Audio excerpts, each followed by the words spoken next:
네, 안녕하세요. 굉장히 간만입니다. 제가 이제까지 영상물 가운데서는 석가모니 부처님을 언급을 했고요. 부처님의 제자들에서 언급을 했습니다. 오늘 말씀드린 내용은 불교에 대한 역사입니다. 물론 전체적이라기보다도 인도 불교 역사입니다. 인도 불교 역사를 통해서 불교라고 하는 종교가 어떻게 흐름을 통해서 지금에까지 이르렀는지에 대해서 그런 쪽에 살펴보려고 합니다.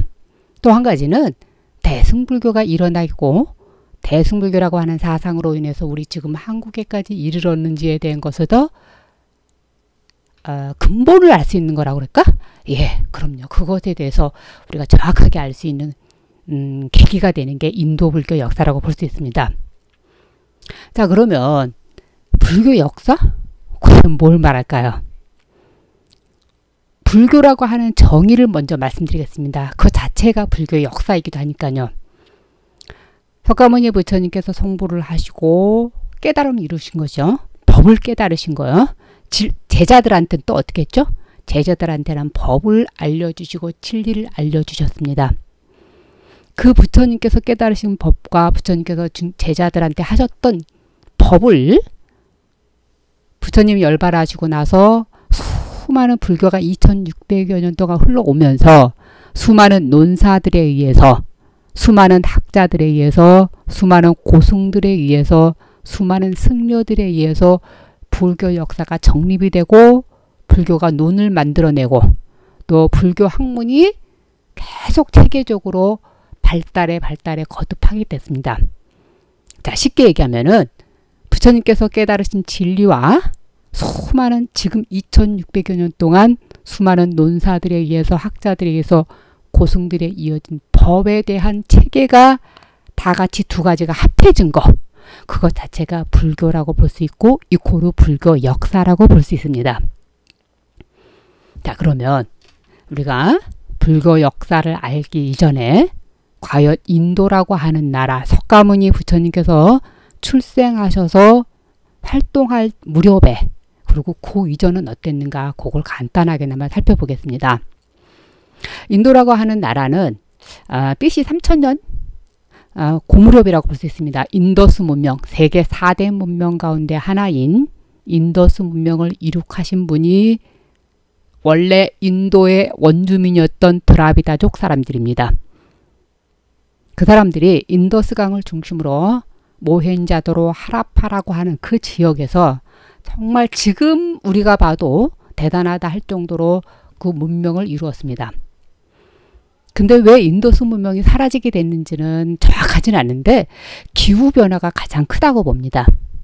그래서 이제 인더스 문명이 어느 정도 해체가 되고 BC 1500년 무렵에 러시아의 코카서스라고 하는 지역에서 아리안족들이, 유목민들이죠. 아리안족들이 좋은 땅을 찾아서 내려온 지역이 인도의 북부 지역입니다. 인더스강 주변이라고 볼 수 있습니다. 그래서 그곳에서 자리를 잡고 살면서 한 1300여 년, 200~300년 있다가 또 어디로 내려오냐면 인더스강에서 겐지스강 쪽으로 또 내려옵니다. 그래서 그 지역, 북부 지역을 다스리고 살면서 인도 원주민들을 어떻게 보면 억압한다고 그래야 되나? 그러면서 자리를 잡고 시작한 게 아리안족입니다. 근데 이 아리안족이 그냥 살 수는 없었어요. 왜냐하면 남의 나라의 땅에 와서 자기네 나라 땅이라고 하면서 그 원래 살던 원주민들한테 뭔가를 쉽게 얘기하면은 카스트 제도를 만들어냅니다. 카스트 제도라는 말은 쉽게 얘기하면은 너네들은 조금 부족한 사람들이 많아. 나는 하늘의 신이야. 브라만이 시기 때문에 너네들이 구제를 받기 위해서는 너네들이 하늘의 신한테 의지하려고 한다면 나라고 하는 존재, 하늘의 신 브라만의 아들인 나를 통해서 너희들은 구제를 받을 수가 있고 하늘의 신한테 의지할 수 있다라고 하는 그런 카스트 제도입니다. 그러면서 본인들은 브라만 계급이라고 했고요.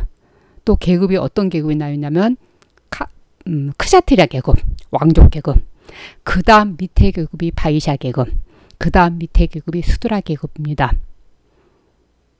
그래서 브라만 사제계급, 왕족계급, 평민계급, 노비계급이라고 볼 수 있습니다. 이렇게 크게 4성계입니다.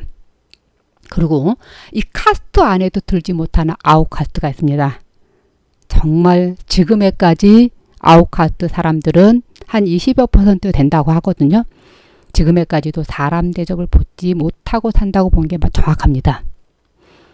자, 이런 제도를 만들어내고 또 브라만족, 아리안족들이 또 이제 베다라고 하는 인도 원주민들 뿐만 아니라 인도 사람들한테 옛날에 고전이라고 볼 수 있죠. 수많은 어떤 지침서 같은 거, 어떤 이런 종교적인 서적, 여러 가지 어떤 걸 닮을 수가 있는데 그런 베다라고 하는 걸 통해서 만들어내서 이렇게 인도의 원주민들을 다스리면서 아리안족이 인도를 다스리게 됩니다. 근데 이렇게 브라만족들에 대해서 상당히 약간 반항적이고 그리고 쉽게 얘기하면은 좀 더 수행을 위한 그리고 좀 더 혁신적인 세력을 가진 수행자 집단이 등장하게 됩니다. 그런 거 우리가 흔히 얘기하는 스라마나 사문이라고 할 수 있습니다. 굉장히 많았습니다. 석가모니 부처님도 그 중에 한 분이시고요. 또 우리가 많이 알고 있는 자이나교의 마하비라라고 하시는 분도 부처님하고 동시대 사람이신데 그분도 스라마나 사문 가운데 한 분이셨습니다. 자, 일단 부처님 얘기만 하겠습니다. 그래서 부처님께서는 출가하셔서 성불을 하시고 나서 수많은 중생들을 제도를 하고 제자들을 가르치는 데 있어서 정말 부처님께서 가장 먼저 하신 건 카트제도 반대였습니다. 그리고 공이라고 하는 걸 반대하셨습니다. 공이라는 말은 수많은 생명들을 바로바로 잡아갖고 그 피를 하늘의 신한테 올린다든가 이렇게 함부로 생명을 함부로 살상하는 이런 그런 어떻게 보면 보시라는 말은 물론 이제 불교에서만 먼저 나온 건 아닌데 이렇게 하늘의 신한테 바트는 겁니다. 생명을 바로바로 죽여갖고. 그래서 부처님께서 어떤 공이라든가 카제도를 반대하면서 불교를 라는 종교가 탄생했다고 볼 수 있습니다. 자, 이제 부처님께서 열반하신 무렵입니다. 자, 부처님께서는 544년 정도에 부처님께서 열반을 하시는데 부처님께서 딱 열반하시고 나니까 가장 부처님의 가장 상수되는 제자가 가섭존자였어요. 그 가섭존자가 부처님께서 열반하신 줄 모르고 있었어요. 그러고 있다가 우연히 가섭존자가 부처님 열반했다는 소리를 듣게 돼요. 그래서 이제 가섭존자가 부랴부랴 이제 쿠시나가라로 왔습니다. 그래서 이제 부처님 장례를 잘 치르고 그러고 났는데 그 무렵에 어떤 스님이 이런 말씀하세요. 잔소리를 너무너무 많이 하는 분이 있었는데 노인네가 있었는데 그분이 열반하셔서 너무 좋다 이렇게 말씀하세요. 그때 가섭존자가 걱정을 했어요. 왜 그러냐면 석가모니 부처님께서 살아 생전의 제세시에는 부처님 그 본 자체가 법이었고 진리였고 계율이었습니다. 부처님께서 하지 말아라 그러면 그 자체가 계율이었거든요. 그런데 그 수행자들의 불교 수행자들의 어떤 뿌리가 표본이 될 수 있는 분이 안 계시거든요. 그래서 가섭존자가 무슨 생각을 했냐면 안 되겠다. 석가모니 부처님께서 평소에 열반하시기 전에 말씀하셨던 계율과 법에 대해서 결집을 해야 되겠다라고 생각을 했습니다. 그래서 계율을 가장 많이 알고 있고 가장 잘 지킨 사람이 누굴까 했더니 우바리존자였습니다. 그래서 우바리존자. 그 다음에 부처님 진리를 가장 많이 들으신 분이 누군가 했더니 아난존자였습니다. 다문제일 아난존자. 그래서 가섭존자를 상수로 아난존자와 계율엔 우바리존자 줄 중심으로 500명의 비구가 모여서 왕사성 칠렵굴에서 제1차로 결집을 하게 됩니다. 제가 결집했다니까 뭐 이렇게 문자화돼서 책으로 만들어뒀냐? 그건 아닙니다. 어떻게 했냐면 똑같이 암기하고 있는 거를 똑같이 통일돼서 합송하신 겁니다. 다 스님들이 그 당시에는 부처님 당시에는 부처님께서 이렇게 법문을 하시면 항상 그 다음에 또 이렇게 법문이 있거나 포살이 있을 때까지 다 암기를 하셨거든요. 자, 해서 이렇게 1차 결집이 이루어졌습니다. 자, 근데 바로 그 이전에 제가 한 가지 빼먹은 게 있어요. 부처님께서 실은 열반하시기 바로 그 무렵에 제자들한테 이런 말씀하셨어요. 너희들은 내가 열반에 들거든 너희들이 장례식을 할 필요가 없다. 장례식은 저 바라문들 제가자들이 알아서 할 것이다. 그리고 자등명 법등명 너희 스스로를 의지하고 법에 의지하라. 그리고 사리를 신봉하지 말아라. 내 몸에서 어떤 사리가 나오든 간에 신봉하지 말고 너희들 각자의 수행에 알아서 맞춰서 해탈 열반에만 힘써라 하셨습니다. 그 얘기가 굉장히 중요하기 때문에 말씀을 미리 드린 겁니다. 자, 이제 이러고 나서 불교가 한 100년쯤 흘렀어요. 100년쯤 흘렀을 때까지도 법이 정말 청정하게 흘러왔던 것 같아요. 부처님이 열반하시고 100년이니까 한 300여 년이 되겠죠? 부처님께서 444년이라고 본다면. 자, 그래서 441 정도에 이제 야사라고 하는 아주 장로 비구 스님이 계셨는데 그 스님이 배살리라고 하는 지역으로 이렇게 한번 가시게 돼요. 그런데 그 당시에 배살리는 상당히 좀 이렇게 개혁도시였고 상업도시였습니다. 그 지역에 가니까 비구 스님들이 조금 계율을 좀 위반을 좀 하세요. 근데 위반이라는 말이 뭐 그렇게 크게 나쁜 행동은 아닌데 조금 달랐어요. 몇 가지가. 그 몇 가지가 뭐냐면 정확하게 10가지였습니다. 그 10가지가 원래 해왔던 법하고 달라서 야사비구 스님들이 걱정을 하셨어요. 이게 왜 이렇게 배살리 스님들이 이렇게 계율을 엄하게 지키지 않냐고 이렇게 함부로 행동을 할까? 자, 그런데 몇 가지만 보겠습니다. 도대체 몇 가지가 그렇게 일까요? 첫 번째는 염정이라는 게 있어요. 자, 염정이라는 말은 소금이에요. 소금을 비치하는 건데 부처님 당시뿐만 아니라 그 당시에 부처님 열반하시고 나서도 수많은 몇백여 년 동안 수행자들의 계율 중에 하나도 그것도 계율이에요. 무소유 정신이거든요. 그런데 소금을 그러면은 내가 필요한데 갖고 있어요. 지금 갖고 있다가 지금 먹었어요. 필요해서. 근데 내일 또 필요할지 몰라. 필요할지 모르니까 어디다가 아주 뭐 이렇게 뭐 시원한 데다가 공기가 잘 통하는 데다가 이렇게 감춰놨어요. 내가 내일 먹어야지. 그리고 내가 병날지 몰라 이러고. 그거 어떤 걸까요? 계율의 위반일까요? 아닐까요? 계율의 위반입니다. 왜냐하면 무소유에 아무것도 소유하지 말아야 된다. 그래야 되는데 그걸 소유했기 때문입니다. 그러니까 이제 이런 소금에 대한 비치를 한다든가 또 어떤 것들이 있냐면 이런 게 있어요. 이지정이라고 하는데 지금은 시계가 있으니까 정오 12시 그러면 이제 공양을 12시 이후로는 스님들이 5불씩 이제 안 하시잖아요. 그런데 이제 뭐 이렇게 뭐 잣대를 하나 이렇게 이렇게 놔놓고 이렇게 해가 이렇게 12시에 넘어갔다 싶으면은 이제 그거에 또 손가락 그거 이제 맞춰서 그런데 이 지역에서 스님이 공양을 하셨어요. 이 지역에서 공양을 딱 하시고 다른 지역으로 가셨어요. 다른 지역으로 갔더니 거기는 아직 12시가 안 됐어요. 그러면 공양을 거기 가서 또 하셨어요. 이 다른 마을에 가서. 그럼 계율에 위반될까요? 아닐까요? 그것도 위반입니다. 아주 계율이라고 하는 게 그렇게 철저합니다. 또 이런 계율도 있어요. 어떤 계율이냐면 우리가 지금 말씀드린 야사비구 스님이 이거 비구 스님들한테 계율을 잘못 지킨다고 하는 거 지금 그 말씀 드리고 있습니다. 어떤 거냐면 사탕수수 같은 물이 있어요. 남방에서는 사탕수수 물을 음료수처럼 많이 마십니다. 그리고 사탕수수 물 위에 약간 뭐 우유 같은 거, 뭐 어떤 이제 음료수를 받았다가 사시에 받았어요. 드시려고. 근데 그걸 드시지 않고 이렇게 놔놨어요. 근데 인도는 얼마나 더운 나라예요. 덥다 보니까 시간이 지나면서 덥다 보니까 약간 알코올화되게 됐어요. 근데 그걸 뭐시고 이제 스님들이 모르고 드실 수도 있잖아요. 그리고 또 뭐 알고 드셨던 모르고 드셨던 과연 이거를 먹어도 되나 안 먹어도 되나 안 돼야 된다 뭐 이렇게 이런 문제 가지고 또 있었습니다. 또 이것도 있습니다. 금과 은을 지니면 안 됩니다. 승려는 금과 음을 지니면 안 되는데 또 금과 은을 지니고 있는 경우들이 있었습니다. 그 당시에는 아마 제가 볼 때는 상업도시였기 때문에 쉽게 이렇게 뭐 공양을 보지를 못하니까 제가자들이 금이나 은을 들 수 있고 아마 하셨을 것 같아요. 그래서 금은을 갖고 있다라고 하는 것 자체도 실은 계율의 위반입니다.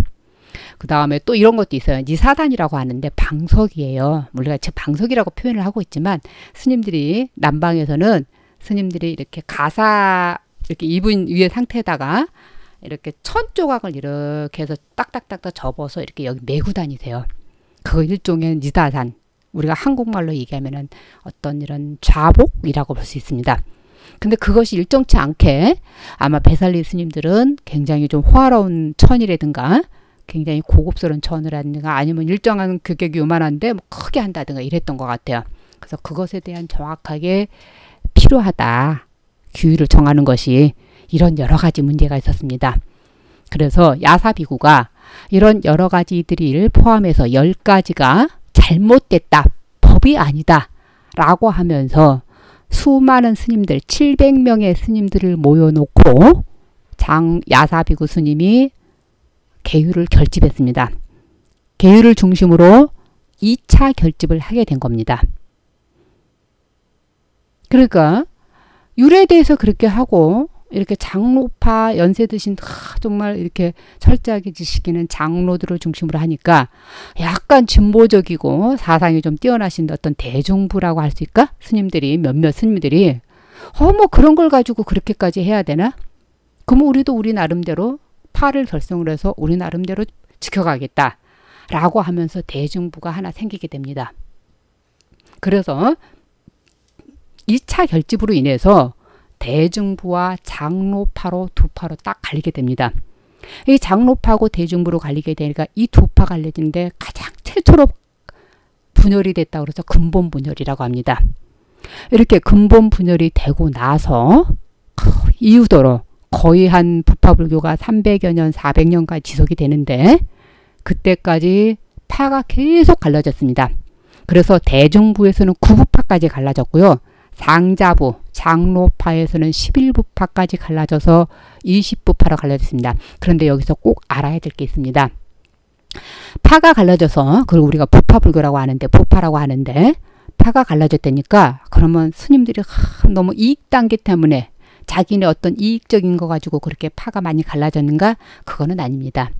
그거라고 보기보다도 부처님께서 말씀하신 진리나 법이라든가 부처님의 어떤 계율에 대한 해석 차이 문제로 서로 내 해석이 오라 네 해석이 오라 뭐 이렇게 해가면서 이렇게 어떤 법에 대한 진리를 연구하는 차원에서 달리 하다 보니까 수많은 파가 갈라진 거지 어떤 이익적인 단체로 갈라진 건 아니라고 볼 수 있습니다.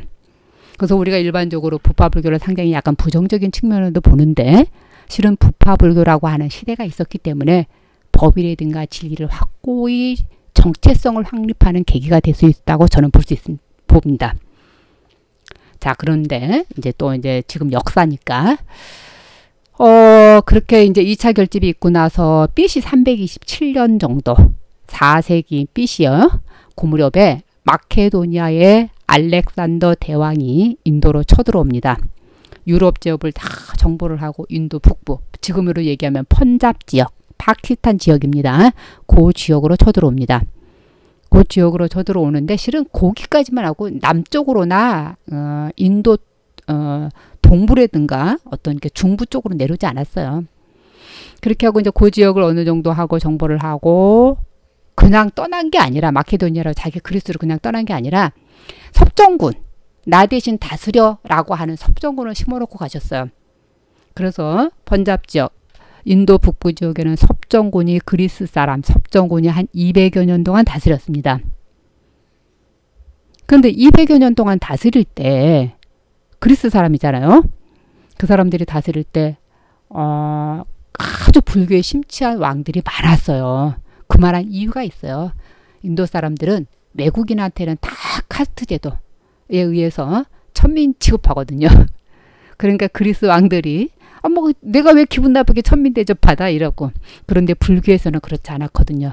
모든 사람이 동등하게 대접을 받았기 때문에 아마 더 그랬을 것 같습니다. 그래서 그리스 왕들이 불교에 대해서 관심을 가진 사람이 굉장히 많았습니다. 그래서 이런 경전들이 있어요. 어떤 경전이냐면 밀린당 왕문경이라고 하는 경이 있습니다.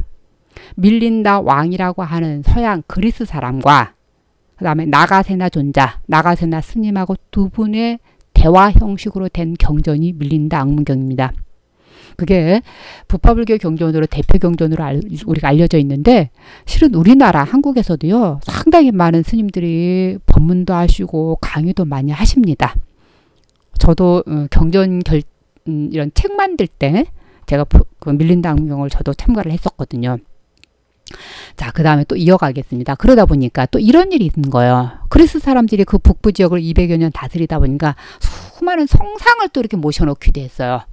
뭐 제우스 신이니 뭐 여신이니 이렇게 하면서 막 모셔놓으니까 인도 사람들이 어머 저게 뭐야? 이렇게 물어보는 거죠. 저 사람이 누군데 저렇게 해놨어? 그랬더니 그러니까 그리스 사람들이 설명을 하죠. 아무리 뭐 어쩌고 저쩌고 그러니까 인도 사람들이 어머 그래? 우리의 인도에도 얼마나 훌륭한 성자들이 많은데 우리도 그러면 저렇게 만들어 볼까? 라고 하면서 간다라 지역, 인도 북부의 간다라 지역을 중심으로 그 그리스의 서양 미술을 보고 부처님 형상을 만들어진 게 불상입니다. 우리가 그것을 간다라 미술이라고 부릅니다. 아마 중고등학교 다닐 때 미술 시간이나 수업 시간에 많이 배우셨을 겁니다. 간다라 미술은 서양의 그리스 문명과 동양의 인도 문물이 합쳐진 불교 미술이라고 볼 수 있습니다. 자, 그러면 여기까지 했고요. 그 다음 또 역사로 또 내려오겠습니다. 현재 알렉산더 대왕이 시대가 같이 있기도 했고 바로 그 무렵입니다. 알렉산더 대왕을 쫓겨내기도 했다. 뭐 여러 가지 설이 있는데 바로 알렉산더 대왕이 그 인도를 떠날 무렵 그 무렵에 인도에서는 통일 왕조가 한 사람 나옵니다. 찬드라급타 마우리아라고 하는 사람에 의해서 그분은 천민이세요. 실은 그분이 의해서 이 인도 북부 지역뿐만 아니라 이 남쪽 지역까지 다 통일을 합니다. 근데 완전한 통일은 아니었습니다. 완전한 통일은 못 되고요. 이렇게 통일을 하고 했습니다. 그분까지는 그런대로 그냥 뭐 그렇게 완전하게는 하지 않았는데 인도를 최초로 통일한 왕이 누구냐면은 찬드라급타의 지금 나라를 마우리아 왕조를 세우신 나라의 손자뻘인 아소카 대왕입니다. 이 아소카 대왕이 손자인데 그분이 인도 전체를 통일을 하면서 근데 남부 쪽까지는 안 가요. 통일을 하면서 굉장히 나라를 잘 했을 뿐만 아니라 영토를 엄청나게 확장을 시켰습니다. 또 그랬을 뿐만 아니라 실은 너무 많은 그 사람들을 죽였던 거예요. 정복군주니까요. 그러다가 칼링가라고 하는 인도의 남쪽 지역인데 칼링가라고 하는 지역에서 전투를 벌이고 돌아서는데 수많은 사람들이 그 고통스러운 죽음으로 고통스러워하고 뭐 남편이 죽었고 자식이 죽었잖아요. 그 전쟁터에서 얼마나 많은 전쟁에서 그러다 보니까 그렇게 피비린내 나는 전쟁터를 보고 아소카 대왕이 다 돌아서면서 반성을 해요. 내가 이렇게 사람을 많이 죽여서까지 전쟁을 해서 땅을 정복한들 무슨 의미가 있을 것인가 라고. 그래서 이제 그 당시에 마우리아 왕조의 도시였던 파탈리 쪽으로 돌아오면서 내가 종교에 귀의를 해야 되겠다. 그래서 아소카 대왕은 종교에 귀의를 하는데 그 종교가 불교입니다. 물론 아소카 대왕은 불교뿐만 아니라 다른 종교도 다 존경했어요. 이분은. 그렇게 하고 아소카 석주라는 걸 만들어서 인도 사람들한테 아주 바른 길로 살아라 라고 하는 것들을 했습니다. 그걸 우리가 아소카 석주라고 합니다. 근데 가장 중요한 거는 이제 불교에 대한 건데 불교를 기유를 하면서 가장 많이 한 것, 가장 그분한테 우리가 중요하다고 볼 수 있는 게 뭐냐면요. 수많은 사람들을 포교를 시켰어요. 저 인도 북부 지역 그쪽뿐만 아니라 스리랑카 쪽에도 포교를 많이 시켰습니다. 또 두 번째는 이분이 한 역할이 뭐냐면 석가모니 부처님이라면 이런 분이구나 라고 느끼시고 석가모니 부처님의 다 이제 사리가 어디 모셔져 있나 사리탑을 숭배를 하세요. 사리탑을 다 다니시고 석가모니께서 성불하신 곳 붙다가야죠.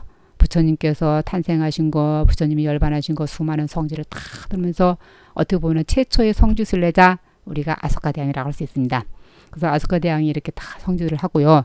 또 부처님의 사리가 실은 제가 그 말씀 못 드렸네요. 부처님께서 열반하시고 나서 그 당시에 수많은 나라가 갈라져 있었는데 8나라의 왕들이 다 와서 부처님 사리를 나눠서 가져가게 돼요.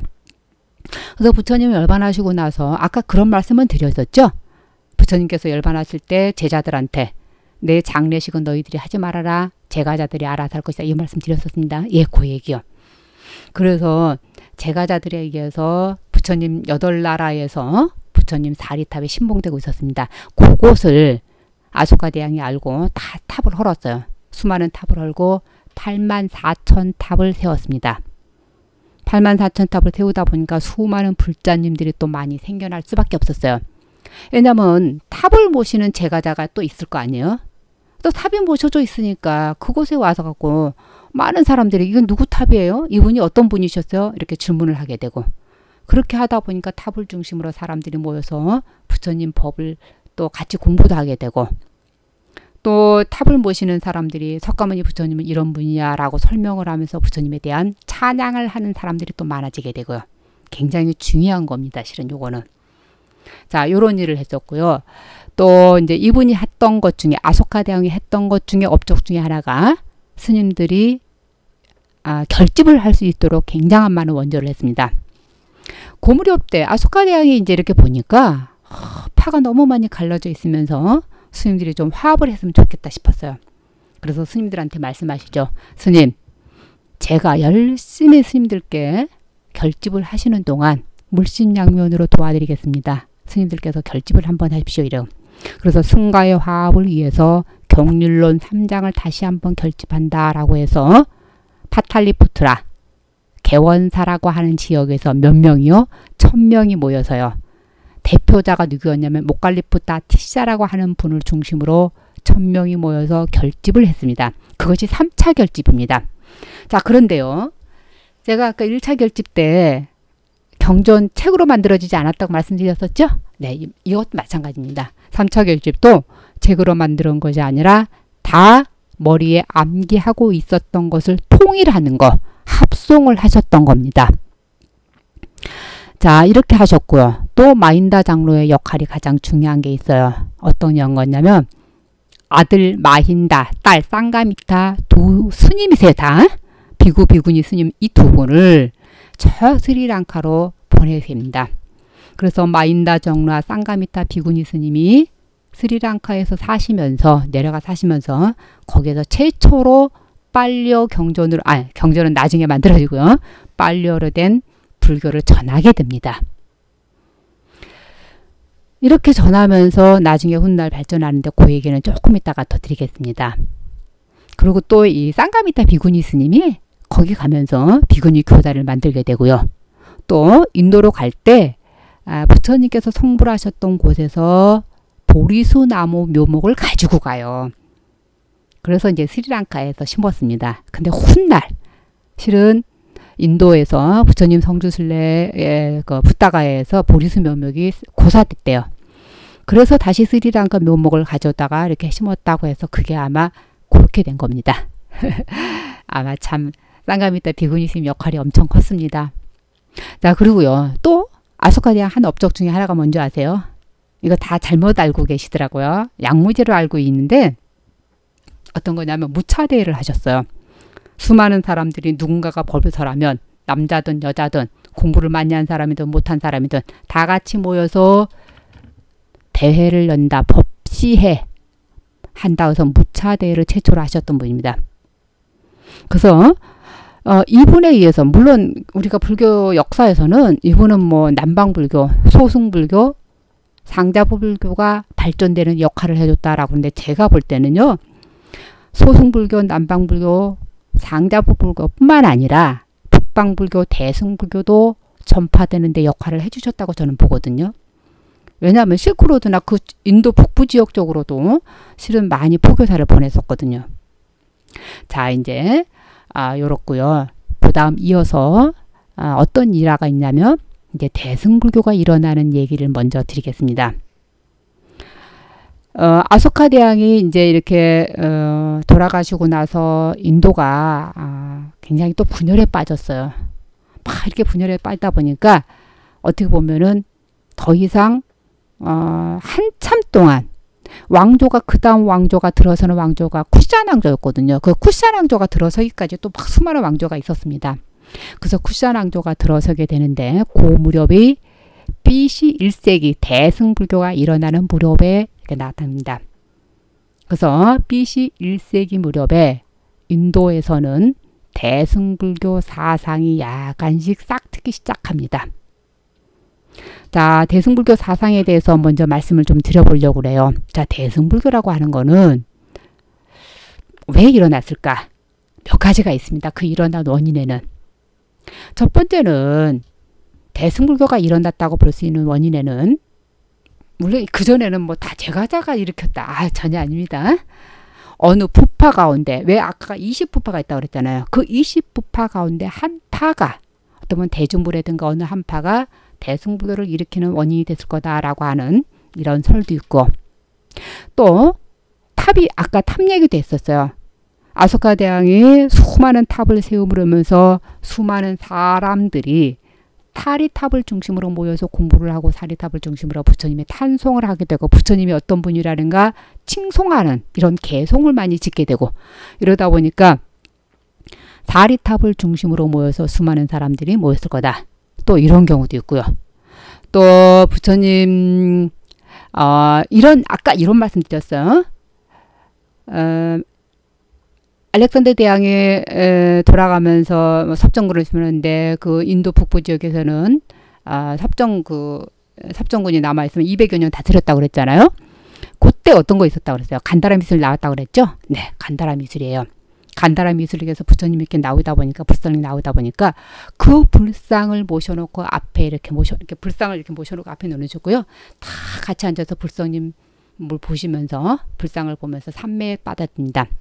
그래서 이 삼매 체험을 통해서 우리가 관불삼매, 견불삼매라고 하는데, 이 삼매를 통해서 대승불교적인 사상을 일으키는 원인을 또 만들게 됩니다.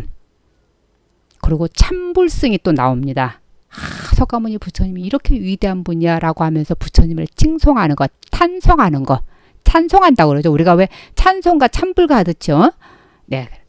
그래서 부처님을 칭송하는 무리들이 나오면서 대승불교 사상이 일으키는 원인이 됩니다. 그런데 지금도 정확하게 대승불교 사상은 이것이야, 얘 때문에 대승불교가 일어날 수밖에 없었다라고 하는 거는 정확하진 않습니다. 단지 그 당시의 이론들을 추측해서 학자들의 여러 의견들이 지금에서 이렇게 논설이 된 거지, 정확하게 우리가 이것이다라고. 왜냐하면 인도는 기록의 역사가 또 아니에요. 기록의 역사가 아니다 보니까 정확하게 언제 어느 때 정확하게 이렇게 일어난 원인이라든가 그것이 정확하지 않다라는 겁니다. 약간 어느 정도 추론적인 의미가 좀 많이 있습니다. 인도 사상 자체에는.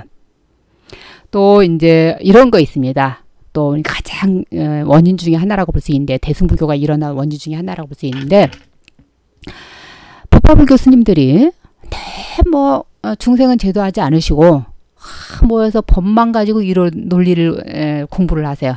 그래서 우리가 아비달마라고 하는 거예요. 법에 대한 이론을 세우는 거, 이렇게. 그러니까 법화불교 교단에 대해서 약간 반발하는 무리들이 나오시는 거예요. 그 반발하는 무리들이 뭐라고 이름하냐면 보살이라고 칭했습니다. 이러면서 이 보살들이 어떤 뜻이냐면은, 실은 보살이라는 용어를 간단하게 한번 말씀을 드려야 되겠네요. 원래 보살이라는 용어는 일반 사람 호칭이 아닙니다. 석가모니 부처님만 지칭했습니다. 그러니까 과거에 수많은 생을 거듭하면서 아주 좋은 행동, 수많은 좋은 선업을 쌓고 수행을 했기 때문에 이번 생에, 현생에 석가모니 부처님이 되었다라고 합니다. 그래서 과거 생에 수행했을 때를 이름을 내서 보살이라고 칭합니다. 그러니까 대승불교도들이 이렇게 생각하는 거예요. 우리도 말이지, 우리 제가자를 포함한 보살입니다. 우리도 말이지, 석가모니 부처님께서 수많은 생을 거듭하면서 그렇게 덕을 쌓아서 부처가 되었듯이, 우리도 지금의 현재 보살로 있으면서 지금 이렇게 열심히 해서 목적을 하는 거, 목표를 정하는 거예요. 우리도 나도 부처가 되는 겁니다. 있을 수가 없거든요. 그 당시 사상에서는요. 왜 그러냐면, 부파불교 다당에서는, 부파불교 승려들은 아라한이 최고의 경지입니다. 부처가 된다는 거 있을 수가 없거든요. 아라한이 최고 경지고, 아라한 경지에 오르면 더 이상 우리가 사바세계에 육도 윤회하지 않거든요. 열반세계에 들어가면 좋은 행복한 세계에 들어가는 거거든요. 적정세계, 행복한 세계. 그런데 대승불교들 보살들은 이렇게 생각했어요. 너네들은 너무 너희들만 이해하고 있잖아. 부파불교 교단 스님들은 이러면서. 근데 우리 보살은 우리 대승불교를 일으킨 이 대승불교 보살들은 우리는 나만을 위해서가 아니라 나도 위하지만은 다른 사람을 위하는 자리이타적인 수행을 우리는 하겠다. 그리고 나는 열심히 수행해서 열반에 들어가지 않겠다. 열반에 들어갈 만큼의 수행은 됐지만 다시 중생을 위해서 제도하기 위해서 이 사바세계에 머물러 있겠다라고 하는 게 대승불교 보살들의 사상이었습니다. 제가 지금까지 여러 가지 말씀을 드렸었죠. 네, 아마 이런 원리 여러 가지 영향들에 의해서 대승불교가 일어나는 원인이 될 수 있었습니다. 그것이 정확하게 BC 1세기에서 2세기, 3세기 이제 시작되는 겁니다. 근데 여기서 한마디 꼭 드려야 될 게 있어. 대승불교가 일어났다 그러니까 부파불교 교단이 없어졌나? 아닙니다. 부파불교 교단은 계속 지속이 됐고 대승불교도 일으키면서 계속 똑같이 지속했습니다. 그래서 12세기, 13세기 인도에서 불교가 사라질 때까지 대승불교 교단과 부파불교 교단은 똑같이 동시에 존속했다는 점입니다. 자, 이제 대승불교 얘기를 이렇게 드렸는데 대승불교를 드리기 여기까지 하고 또 하나 말씀드릴 게 있어요. 이제 스리랑카 얘기를 먼저 드려야 돼요. 물론 대승불교를 더 해야 되는데, 자, 스리랑카에서 대승불교가 일어난 비슷한 시기입니다. 시점입니다. 비슷한 시점에 마힌다 장로가 살다가 열반하신 곳은 대사였거든요. 대사, 큰 대자에 절사자 대사파였거든요.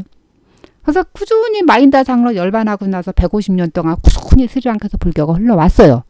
그런데 BC 1세기 아까 말씀드린 대로 인도에서 대승불교가 막 싹 트는 무렵에 어느 날 무해산사라고 하는 절이 하나 만들어지더니 약간 대사 스님들하고 약간 뉘앙스가 다른 무리들이 불교무리 승려들이 있는 거예요. 그래서 이상하다.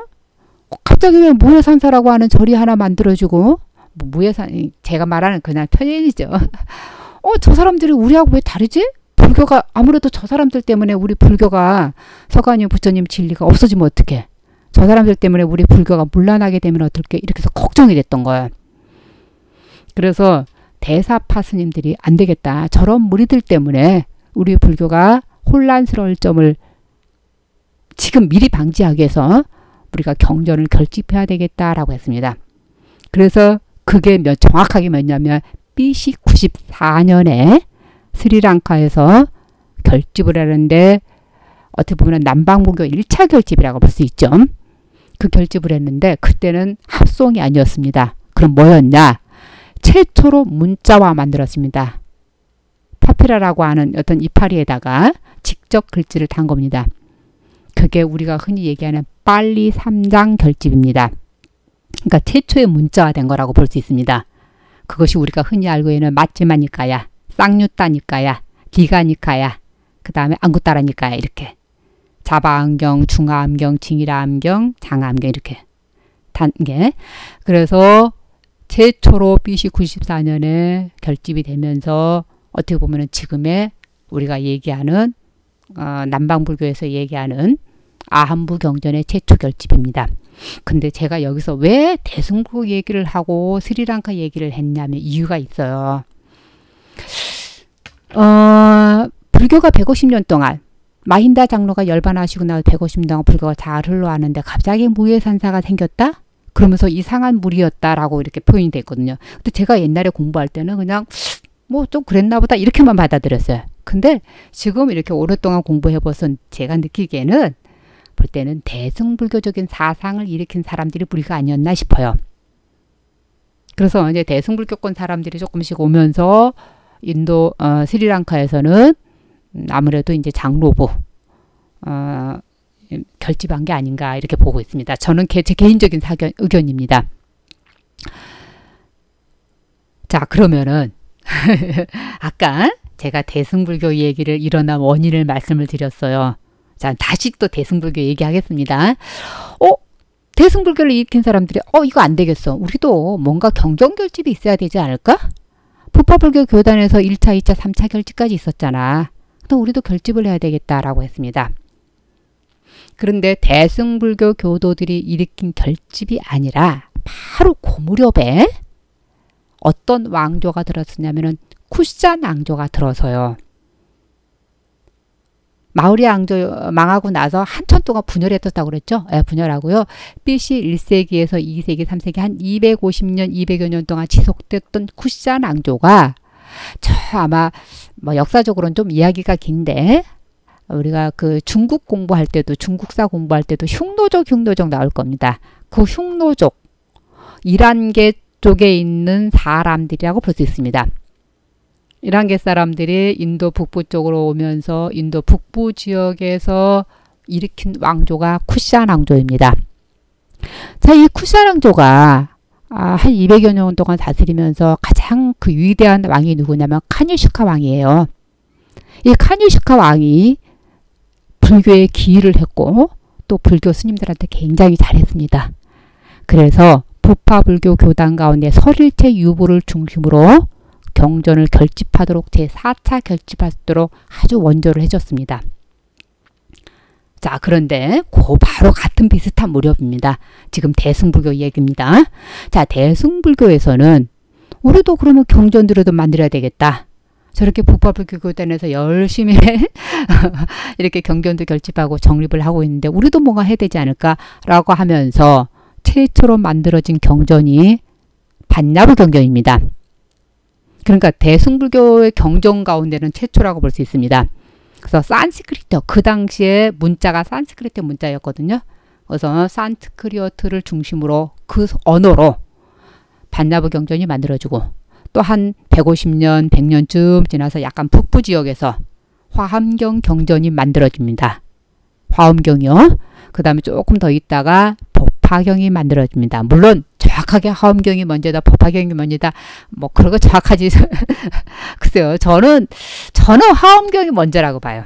그리고 법화경이 나중이라고 봐요.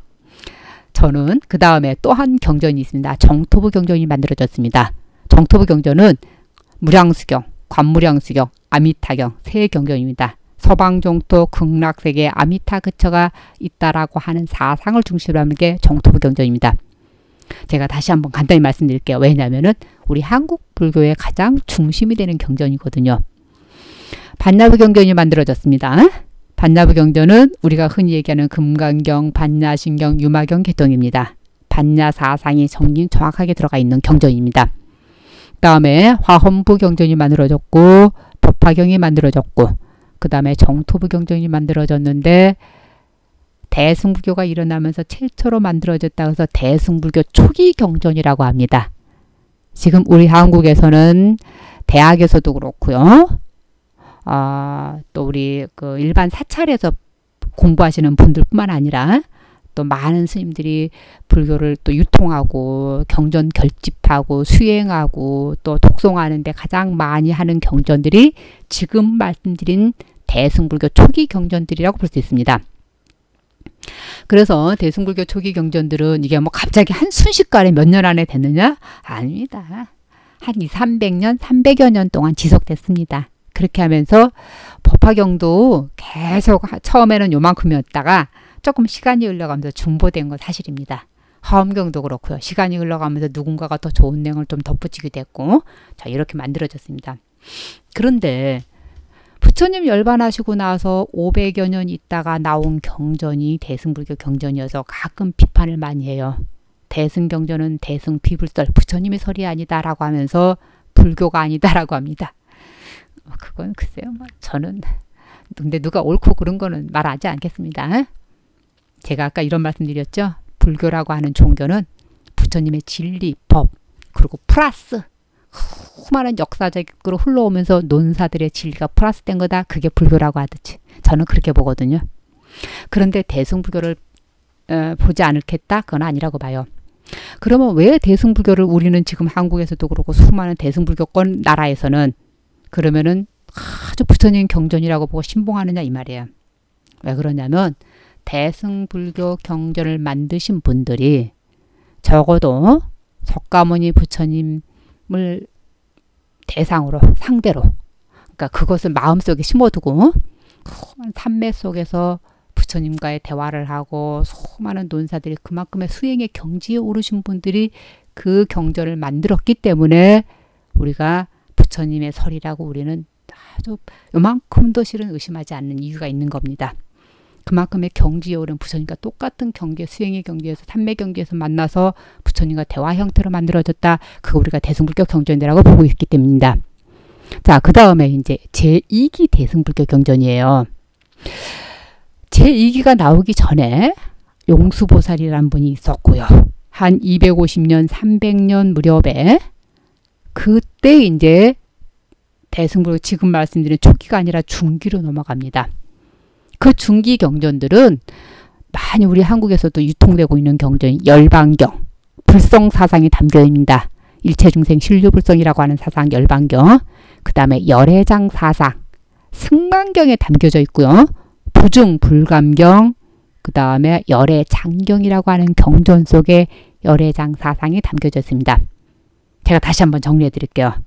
열반경에서는 모든 중생이 불성을 가지고 있다. 일체중생 신류불성이라고 한다면 승만경 등 열애부 경전에서는 일체중생 유열애장, 일체 모든 중생한테는 열애장이 갖춰져 있다라고 합니다. 그런데 말이죠. 왜 그렇게 불성이나 열애장 사상이 지금까지도 존중할까요? 중국에서 선종이 발달하기 시작하면서 중국의 선사들이 그 토대로 했던 경전들이 불성과 열애장이기 때문입니다. 물론 앞이 초기 불교, 대승불교 경전도 포함되고요.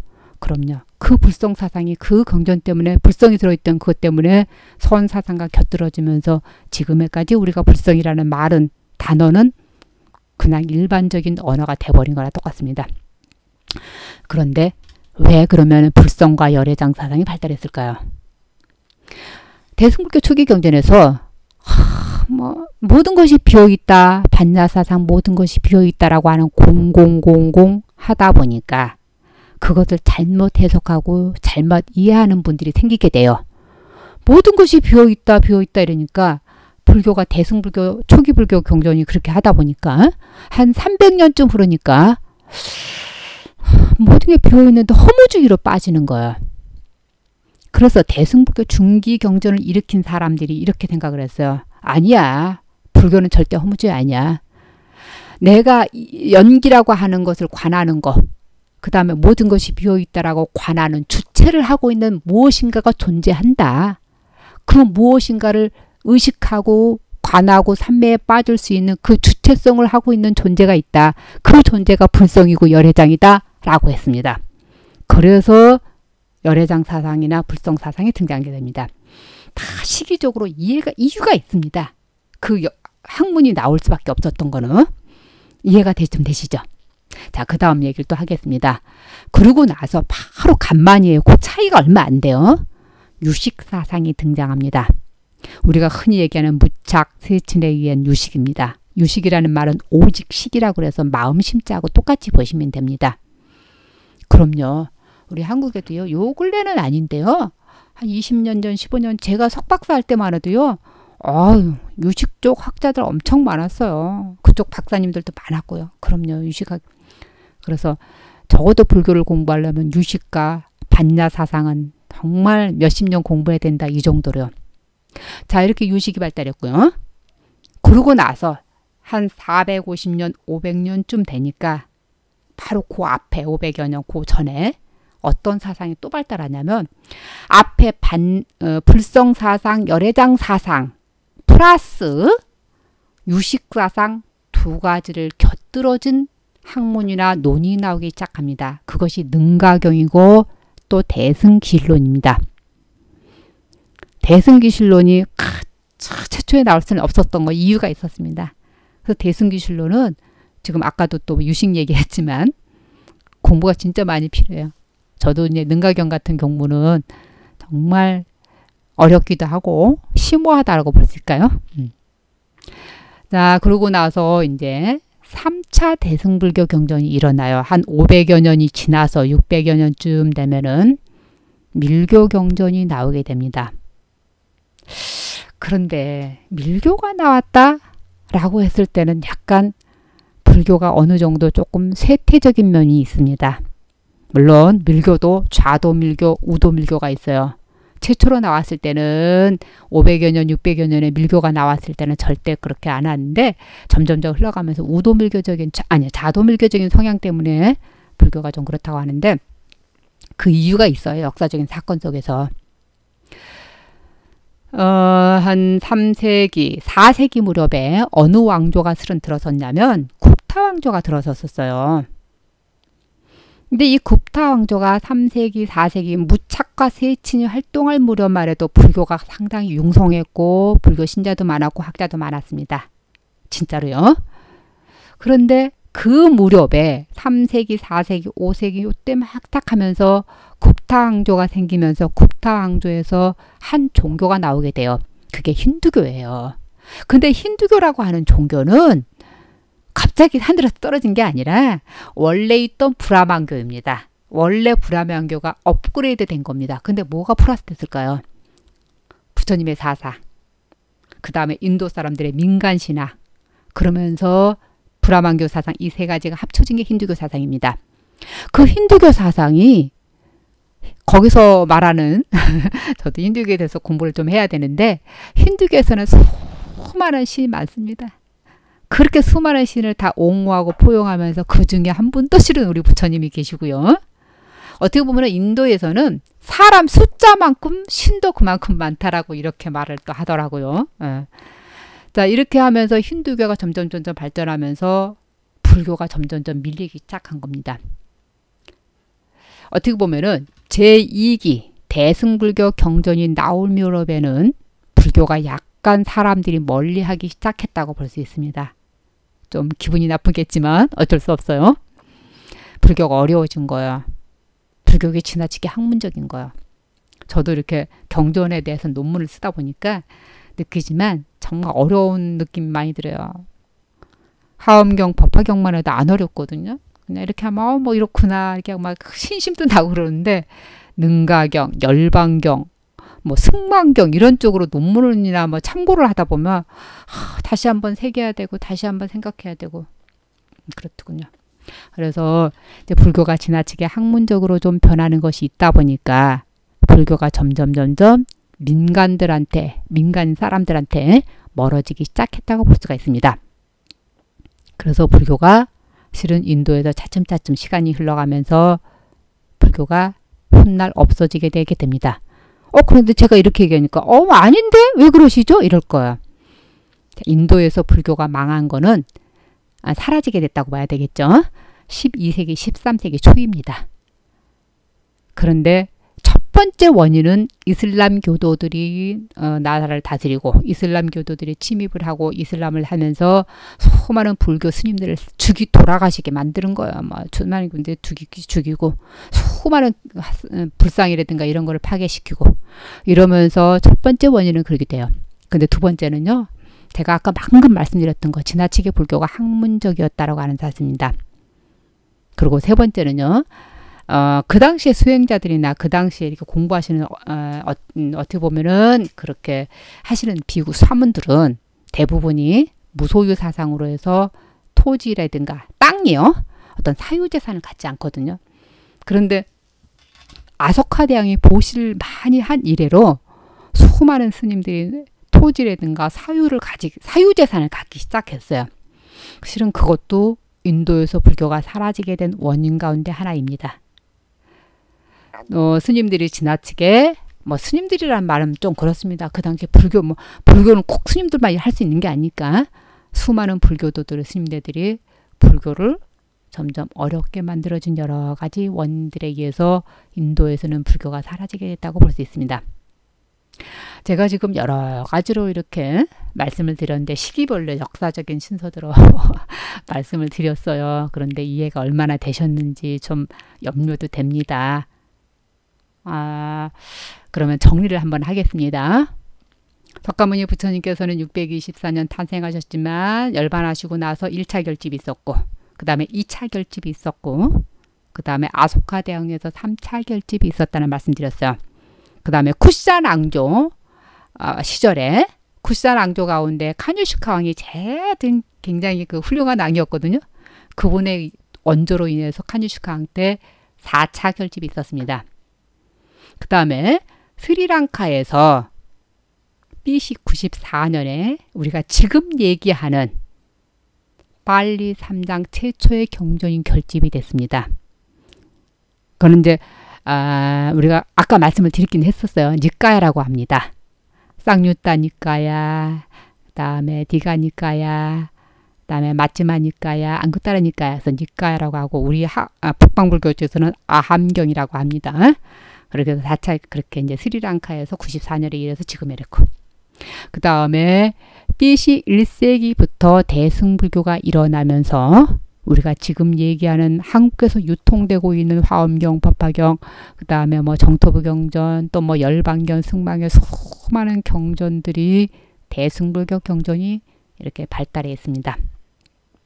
그러면 이제 요거 한 가지만 정리하겠습니다. 스리랑카에서 불교가 발달하기 시작한 상자부 불교가 발달하기 시작하면서 어디로 전파가 시켰냐면은 태국, 타일랜드, 그 다음에 미얀마, 캄보디아 또 이렇게 불교가 전파가 됩니다. 그러니까 지구상으로 남쪽 지역에서 불교가 발달해서 우리가 남방불교라고 합니다. 그전에는요, 제가 박사과정 할 때까지만 해도 소승불교라고 호칭을 했어요. 그런데 소승불교라고 호칭하는 건 정말 무례한 거거든요. 그래서 우리가 상자부불교, 장로파불교, 남방불교라고 이렇게 호칭하면 됩니다. 지금 이렇게 말씀드린 경전에는 우리 한국에서는 그렇게 발달하지 않았었어요. 근데 20여 년 전부터 우리 한국에서도 위파사나 수행자가 많고 초기 불교를 공부하시는 학자들이 점점점 많아지면서 지금 학회지에 내는 학술지에만 해도 대승불교권보다는 위파사나 계통이나 뭐 심리학 계통이나 이렇게 크게 발달하고 있습니다. 그래서 이렇게 발달을 한 겁니다. 자, 그러면 대승불교권, 우리 지금 현재 한국은 대승불교거든요. 자, 대승불교 발달을 또 보겠습니다.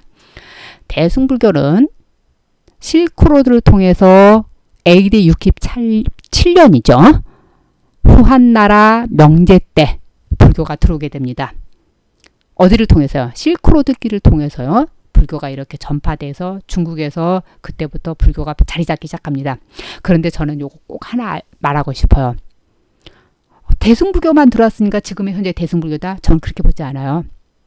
그때는 다 들어왔다고 봐요. 초기 불교적인 사상, 아함부 경전이죠. 아함부나 어떤 소승불교적인 사상 경전이라든가 뭐 수많은 경전이 동시에 들어왔지만 다 같이 들어왔지만은 중국 사람 코드에 맞은 것은 초기 불교권 경전보다 대승불교권 경전이 맞았다고 봅니다.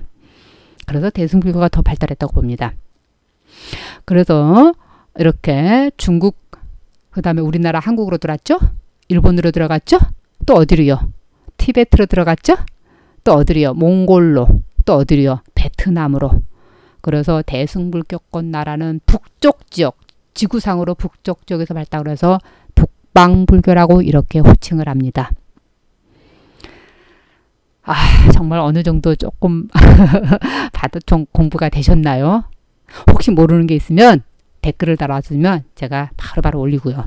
또 지금 이렇게 이번에 오늘 역사를 강의한 거에 대해서 조금 부족한 점이 있는 거를 분명히 제가 메모해 두었다가 다음에 또 한번 보충을 하거나 다시 한번 어떻게 자료를 한번 올리거나 한번 영상물을 찍겠습니다. 그러면 우리가 오래 만나야 되잖아요. 그리고 오랫동안 또 우리가 행복하게 살아야 되잖아요. 부처님 진료 토대서 건강하십시오.